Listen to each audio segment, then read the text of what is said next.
안녕하세요. 경자입니다. 오랜만에 공모주가 상장합니다. 11월 마지막 종목이었던 SAMG였는데요. 오늘도 데이터를 보면서 상장일을 예상을 해보겠습니다. SAMG는 6일에 상장을 하는데요. 화요일입니다. 단독 상장하고요. 주관사는 NH투자증권이었으니까 청약하셨던 분들은 잘 기억해 두시기를 바랍니다.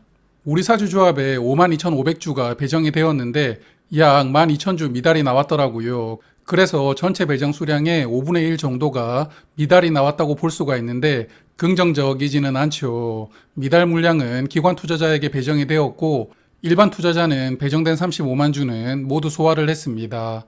그래도 의무확약이 3,500주 있었는데요. 수요회 측에서 의무확약 신청 비율이 0.1%였거든요. 3배 정도 늘어났습니다. 과연 보름 뒤 주가는 공모가격 이상일지 이하일지 궁금합니다. 기관 투자자 배정 물량을 보면 운용사에게 대부분 배정이 되었는데요. 약 83만 주가 배정이 되었습니다. 전체 물량의 80% 이상이 운용사가 가져가고 그리고 보통은 기타 기관도 물량을 많이 받아가는데 이 종목은 전체 물량의 약 3%만 받아갔거든요. 그래서 기타 기관이 거의 배정받지 않았는데 일반적이지는 않습니다. 의무확약 3,500주가 있었으니까 이 3,500주를 제외하면 상장일에 유통되는 물량이 207만 주입니다. 전체 물량의 24%가 상장일에 유통이 되니까요. 유통 물량은 좋습니다. 유통금액도 352억 원으로 부담스럽지는 않는데요. 상장일 물량 중 3분의 1 정도가 기존 주주 물량인데 71만 주가 있거든요. 역시나 이 종목도 이 71만 주를 보유한 주인들이 어떤 움직임을 보여주느냐에 따라서 상장일 희비가 엇갈릴 것으로 보고 있습니다. SAMG는 어린이 친구들에게 사랑을 받는 두 종류 IP를 보유하고 있었는데요. 그래서 IP 기반으로 애니메이션이나 완구, 패션 등으로 다양한 분야에서 사업을 전개해 나가는 회사입니다. 섹터는 다른데 국내에서 강력한 IP를 기반으로 사업을 하는 회사인 하이브와 스튜디오 드래곤은 청약 전에 비교를 한번 했었죠. 현재 상황에서는 어떨지 다시 한번 보겠습니다. SAMG가 현재 이익이 적자이다 보니까 PSR로 비교를 할 수밖에 없는 구조고요. 이 두 종목은 SAMG가 청약할 때보다 주가가 좀 많이 올라갔습니다. 그래서 PSR 배수도 조금씩 늘어났는데요. 하이브는 현재 주가 기준으로 PSR은 3.8배, 그리고 스튜디오 드래곤은 3.3배입니다. 두 종목 모두 PSR 3배 이상을 보여주고 있는데요. 그래서 SAMG는 PSR 3배 정도 밸류가 적정한 것 아닌가 그렇게 생각을 하고 있습니다. SAMG의 공모 가격인 17,000원 기준으로 PSR은 2.6배이거든요. 그래서 저는 제가 생각하고 있던 밸류보다 낮게 등장을 해서 청약을 했었습니다.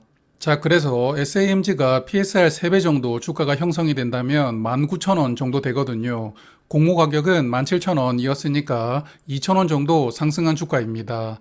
그래서 저는 상장일에 이 종목 주가로 19,000원 이상을 기대하고 있기는 한데 어떨지 모르겠습니다.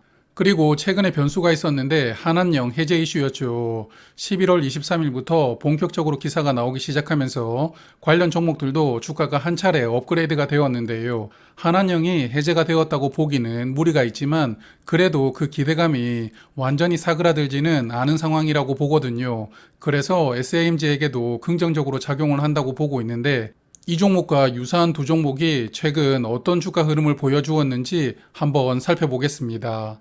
현재 상장된 종목 중에 SAMG와 사업적으로 비슷한 회사가 2개 정도 있다고 봅니다. 첫 번째가 캐리소프트인데요. 캐리와 친구들이라는 캐릭터를 기반으로 어린이들을 대상으로 하는 다양한 사업을 하고 있습니다.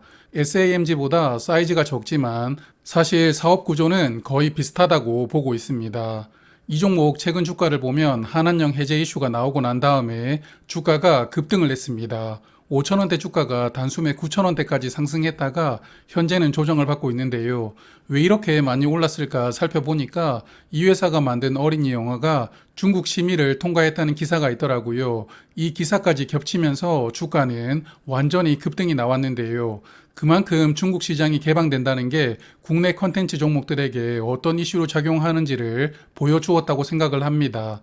그래서 이 종목은 최근에 조정이 나오고 있지만 그래도 한한령 해제 이슈가 나온 다음에 주가는 36% 상승을 했으니까요. 대단한 급등을 보여주었다고 볼 수가 있습니다. 두 번째 종목은 대원미디어입니다. SAMG가 공모 가격을 산정하기 위해서 유사 기업으로 선정을 했던 회사이죠. 사실 이 종목은 사업이 완전히 일치하지는 않지만 그래도 나름 IP를 기반으로 애니메이션이나 게임, 장난감 등 사업을 하고 있기 때문에 저는 이 종목도 유사하다고 봅니다. 대원 미디어도 한한령 해제 이슈가 나오던 날 주가는 크게 상승을 했는데요. 그 이후로도 5일선을 타고 조금씩 올라가면서 상승 추세는 이어지고 있습니다. 한한령 해제 이슈가 나오고 주가는 현재 21% 상승을 했는데요. 역시나 주가가 한 단계 레벨업을 했다고 볼 수가 있습니다. 그래서 유사 기업들의 최근 이런 움직임들을 보면 SAMG에게도 나쁠 것은 없다고 봅니다. 다만 SAMG가 상장을 일주일만 빨리 했더라면 더 좋았을 텐데 이런 생각은 많이 들더라고요. 그래도 상장일을 한번 기대를 해보고 싶습니다. 화면은 최근에 상장한 6종목인데요. T3부터 펜트론까지 6종목을 보면 수요 예측과 상장일 성적이 거의 따로 놀고 있습니다. 기관 경쟁률이 좋았던 T3는 상장일 성적도 좋았지만 TFE 망했고요. 기관 경쟁률이 700대 1이 넘었던 유비온도 망했습니다. 반면에 기관 경쟁률이 형편없었던 NZ, 인벤티지랩, 펜트론 이 세 종목은 모두 상장일 종가 기준으로 수익을 주었는데요. 그래서 최근 공모주 시장이 수급이 워낙 불안정하기 때문에 기관 투자자들의 평가보다는 기존 주주들이 좀 해주느냐 이게 더 크게 좌우하고 있다고 봅니다. 기존 주주들이 해주지 않고 팔기 바쁘다면 결국은 TFE나 유비온처럼 결과가 나온다고 보는데요. 그래서 SAMG도 수요 예측 결과는 저조했지만 이 종목도 상장일에 71만 주를 가지고 있는 기존 주주들이 어떻게 해주느냐가 관건이라고 말씀을 드리고 싶습니다. 시초가는 최대 34,000원 그리고 최소 15,300원부터 시작할 수 있습니다. 개인적인 바람으로는 시초가가 24,000원 정도에서 시작이 되었으면 좋겠습니다. 자, 그럼 저는 화요일 아침에 호가창 라이브로 다시 뵙도록 하고요. 시간 되시는 분들 그날 아침에 뵙겠습니다. 모두 원하시는 가격으로 잘 보내시길 바랄게요. 고맙습니다.